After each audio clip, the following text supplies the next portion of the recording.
Israel Hamas के बीच लगातार कई दिनों से जंग जारी है। अमेरिका ने साफ कर दिया कि इस जंग में वो इसराइल के साथ खड़ा हुआ है। इस बीच अमेरिका के विदेश मंत्री एंटनी ब्लिंकन इसराइल पहुंचे। इसराइल दौरे के दौरान उन्होंने हमास का आतंक देखा।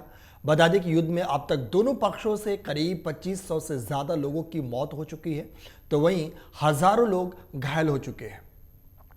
विदेशी मीडिया रिपोर्ट्स के मुताबिक इजराइल यात्रा के दौरान एंटनी ब्लिंकन ने हमास की बर्बरता और इजरायली नागरिकों का दुख देखा। ब्लिंकन ने कहा कि वहां बच्चों को गोलियों से छलनी कर दिया गया, सैनिकों का सिर काट दिया गया, लोगों को कारों और उनके घरों में जिंदा जला दिया गया। ये कष्टदायी है, ये समझ से परे है। इजरायली सरकार ने हमारे साथ फोटो वीडियो साझा किए हैं। ये कल्पना से परे है। भगवान न करे कि हमें कभी ये देखना पड़े। इजरायली जवाब कार्रवाई कर रहा है, लेकिन उनका लक्ष्य फलस्तीनी नागरिक नहीं है। वही ब्लिंकन ने आगे कहा कि हमास नागरिकों को ढाल के रूप में इस्तेमाल कर रहा है। हमास को पहले तो बुनियादी मुद्दे को जानना चाहिए। इजराइल खुद को आतंकवाद से बचाने के लिए सुरक्षा अभियान चला रहा है। इजरायली सरकार से चर्चा के दौरान हमने सुनिश्चित किया कि गाजा में रहने वाले लोगों की मानवीय जरूरतों का ख्याल रखा जाए। गाजा के नागरिकों को नुकसान से बचाने की हर संभावनाओं पर उन्होंने बात की। इजरायली अधिकारियों के साथ बैठक के दौरान ब्लिंकन ने कहा, इजराइल के पास अपने लोगों की रक्षा करने का अधिकार है। ऐसी घटना दोबारा सामने न हो, इस दृढ़ संकल्प के साथ अमेरिका इजराइल के साथ खड़ा हुआ है।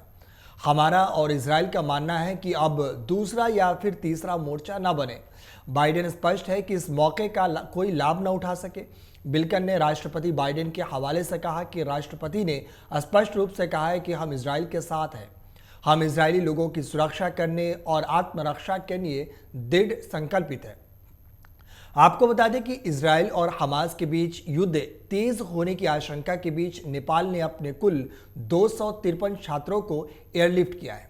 गुरुवार को नेपाल एयरलाइंस का विशेष विमान इन छात्रों को लेकर तेल अवीव के गुरियन हवाई अड्डे से उड़ान भरी।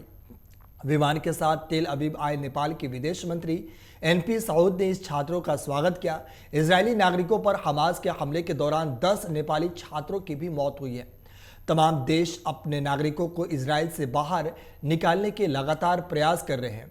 वहीं हमास के हमले को लेकर इजरायली सेना के प्रमुख एलटीजी हरी हालेवी ने कहा कि इस क्रूर और मानवीय घटना के बाद 5 दिन हो गए। हमारे बच्चों, हमारी महिलाओं, हमारे लोगों को जानकारों की तरह मारा गया था और हमास आतंकियों ने नरसंहार किया है। इजरायली सेना आईडीएफ हमास के क्रूर आतंकवादियों से लड़ रही है। भारत ने इजराइल से अपने नागरिकों को वापस लाने के लिए ऑपरेशन अजय शुरू कर दिया है। इसके तहत तेल अवीव से भारत आने के लिए पहला जत्था तैयार है। इनमें से एक हर्ष ने कहा कि हमें खुशी है कि प्रधानमंत्री नरेंद्र मोदी ऑपरेशन अजय के माध्यम से हमें सहायता प्रदान कर रहे हैं। मेरे माता पिता स्थिति के कारण चिंतित थे, लेकिन अब वे मुझे घर देखकर खुश होंगे।